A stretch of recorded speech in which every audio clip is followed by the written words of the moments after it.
Y a propósito de este Día Internacional del Detenido Desaparecido, estamos con una invitada para hablar de este tema entre tantos otros, así que ya mismo le decimos muy buen día a Victoria Montenegro. ¿Qué tal, Victoria? Bienvenida, Hola, buen Vicky. día. Buen Bienvenida a día. estar con nosotros, legisladora de la Ciudad de Buenos Aires, precandidata justamente en las próximas pasos también para volver a la legislatura de la ciudad y una de las referentes más importantes cada vez que Sin hablamos dudas. de derechos humanos y de organismos que pelean por la memoria, la verdad y la justicia. Así que gracias por estar con nosotros. Gracias por invitarme.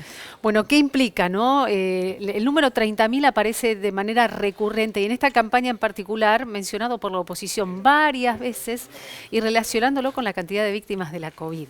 ¿Cómo vivís vos en particular ese parangón, esa comparación y esa recurrencia permanente a un número que para todos tiene que ver con la historia argentina, la historia del nunca más? Sí, la historia y además el proceso que llevó adelante la Argentina, digo, esta dictadura que atravesó a todos nuestros países de América del Sur con un proceso en la Argentina distinto, ¿no? Nosotros tenemos procesos en los cuales la justicia comprueba efectivamente lo que fueron los centros de detención, el tormento de nuestros padres, por la desaparición forzada, en mi caso, con el cuerpo sin vida de mi papá, que llega después de haber sido arrojado desde un avión a las costas de Colonia, de Uruguay.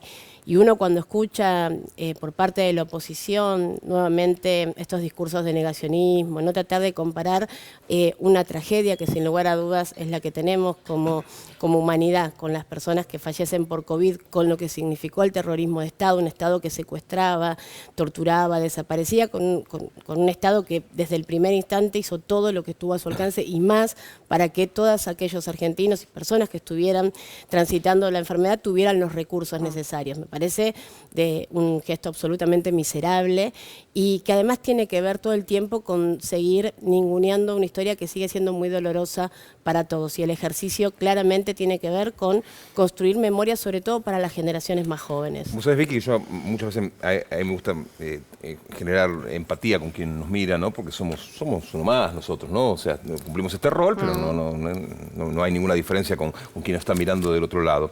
Y a veces yo soy papá de adolescentes, ¿no? Y charlando con mis hijos y con los amigos de mis hijos, muchas veces se ven seducidos por algunos discursos que tienen un negacionismo oculto, a veces más explícito, pero que no son muy conscientes de lo que pasó en la República Argentina, o dicen con mucha liviandad, la verdad que no me gusta ninguno, voy a votar en blanco. Y uno trata de explicarles que este voto es sagrado porque le costó la vida a toda una generación, que la padeció, muchos desaparecieron y otros vieron coartada su libertad de manera absoluta, ¿no? Entonces hay que explicarle, ¿no? Un poquito a ellos también, a los adolescentes, que cada voto, votes a quien votes, es importante, ¿no? Sí, es fundamental. Vos sabés que lo comento porque el otro día volví presencial, porque en este tiempo hicimos por Zoom, a tener reuniones con charlas de derechos humanos con adolescentes.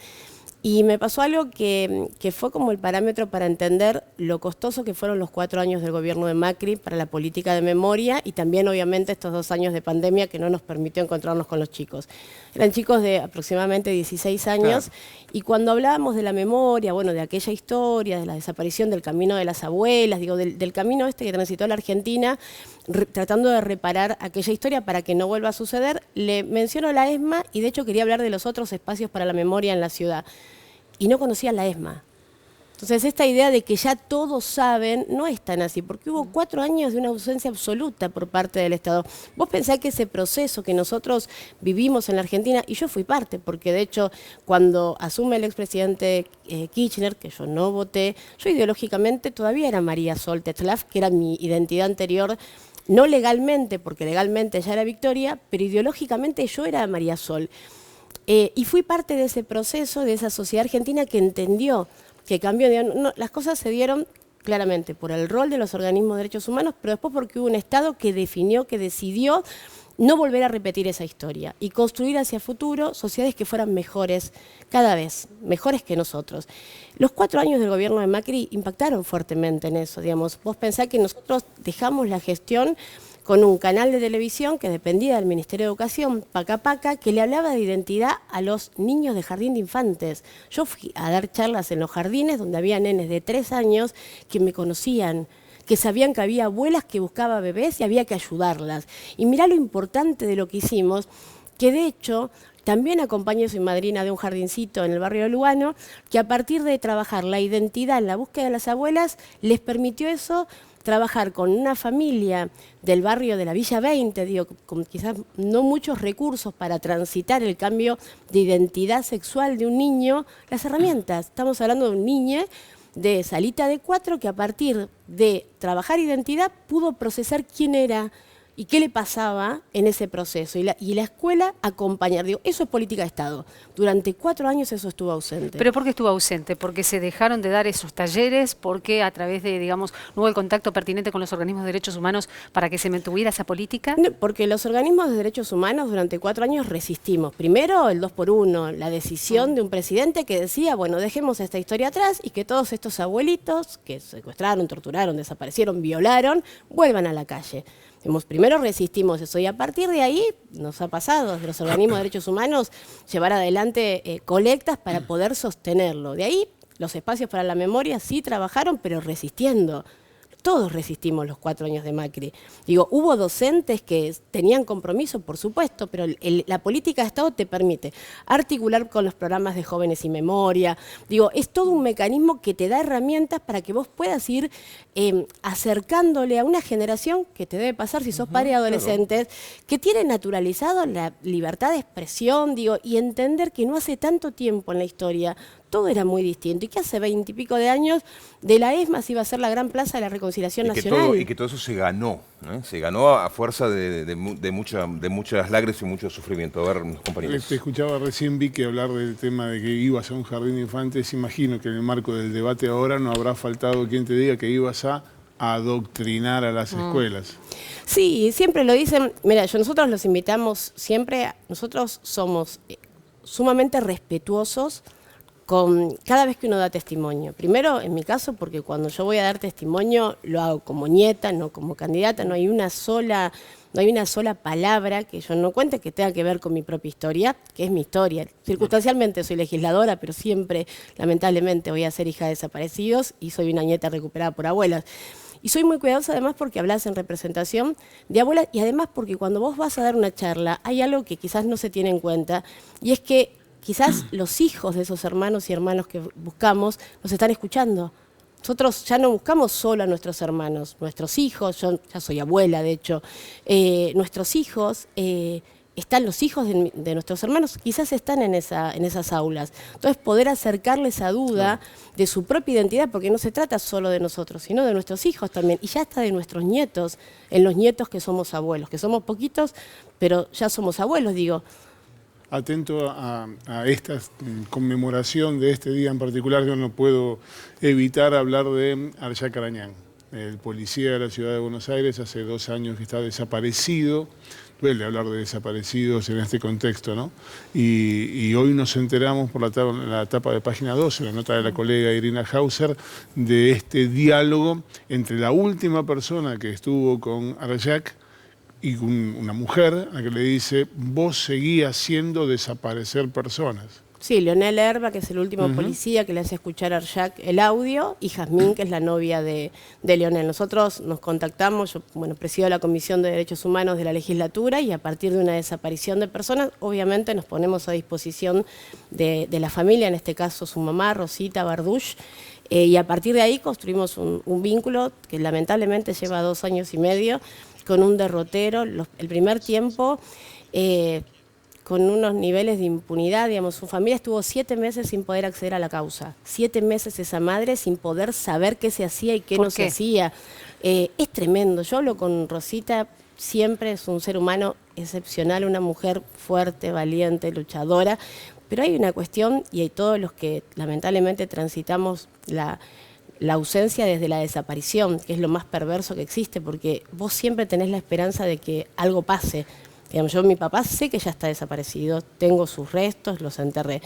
Mi mamá, sé que siguió, pero hay un momento donde vos pensás, bueno, y si se volvió loca, y después ya sabés que recorrieron todos esos lugares, y es tremendo cuando la madre me repite lo mismo. La mamá habla en presente, ¿no? La mamá la veíamos el otro día, sí. Rosita, y la mamá habla en presente, dijo, se fue y no viene. Y no viene, Lo y llamo También y no hay me una falta de contesta. compromiso político, ¿no? Digo, uno esperaba que Horacio Rodríguez Larreta o las autoridades de la ciudad de Buenos Aires, que tienen responsabilidad por precisamente el accionar de las fuerzas en territorio porteño, hicieran alguna referencia a esta situación, o se pusieran a disposición, digo, y esto no ocurre. Acompañan a la además madre. Es hay- un policía de la ciudad que desapareció en plena ciudad de Buenos Aires a plena luz del día un domingo en Caballito. Que de hecho lo esto más no tremendo ocurre. de eso es que la investigación la realizan efectivos de la misma fuerza a la que pertenecía Arjac y el policía que hoy escuchábamos el audio que decía lo hicieron desaparecer. Es decir,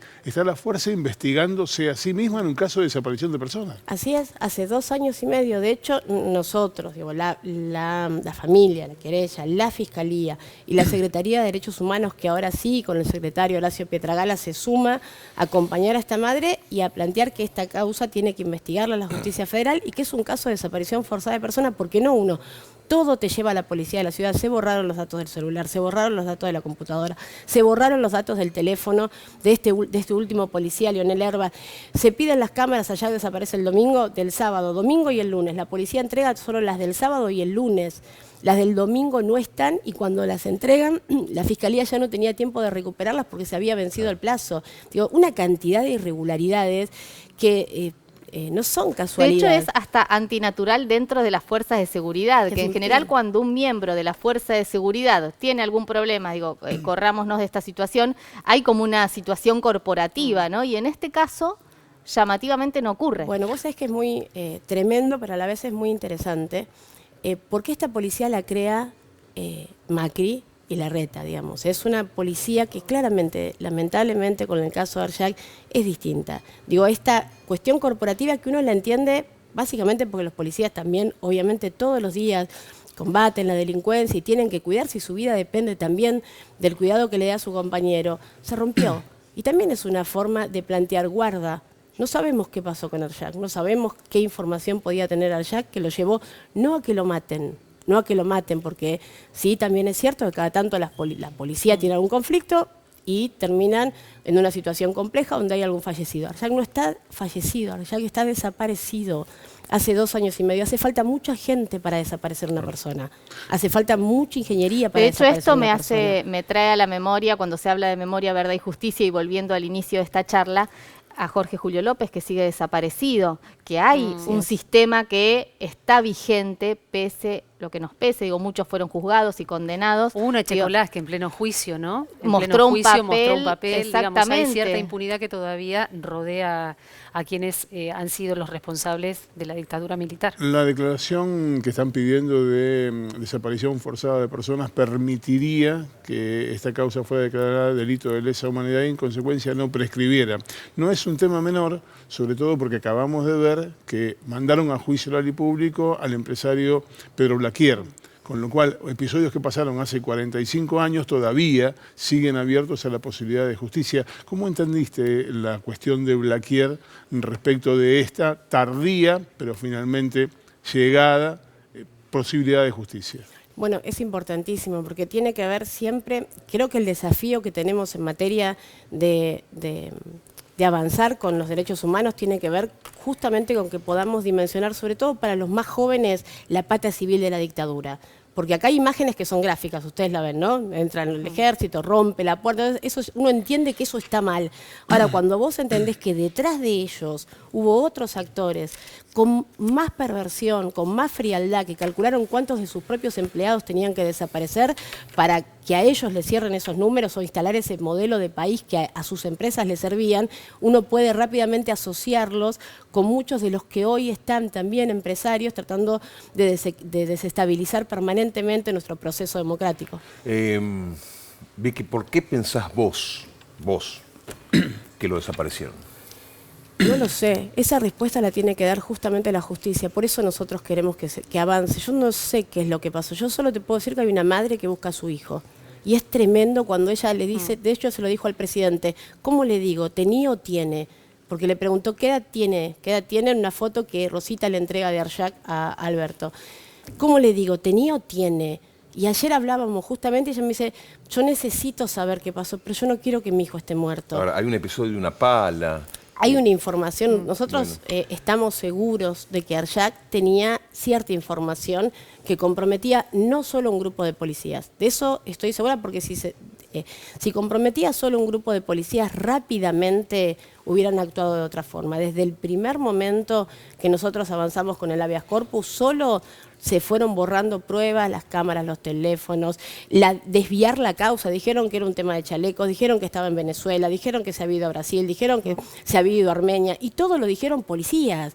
Y Arshak nunca hizo nada de todo eso y ellos lo sabían muy bien. Entonces hubo una decisión de empezar a desviar la causa y también hubo una complicidad por parte de la justicia.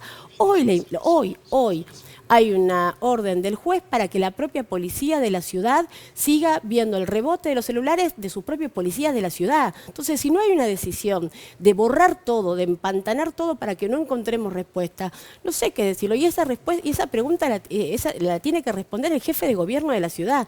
Había un jefe de gobierno, un ministro de seguridad, en la Argentina, en la provincia de Buenos Aires, en la ciudad, gobernaba el mismo signo político. Mirá si hubiera habido decisión, se sentaban los tres ministros. Te estoy hablando de la época en la que Patricia Bullrich defendía a los policías que mataban por la espalda. Acá te hablo de un chico de 27 años, policía de la ciudad, a punto de recibirse de ingeniero en sistemas. Digo, ¿por qué a él no lo buscaron? ¿Por qué a él no lo defendieron? ¿Por qué no movieron un solo dedo para saber dónde estaba ese chico? Eso lo tienen que responder ellos. Y la verdad que te indigna que nunca nadie les pregunte nada. Porque lo escuchás a Santilli hablar de seguridad y no le pudieron garantizar seguridad para su propia policía.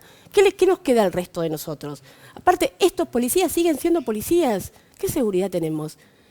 Leonel Erba sigue siendo policía. Yo no sé si es responsable o no, pero de mínima estamos hablando de una desaparición forzada. Algo debería suceder. Y es como si nada sucediera.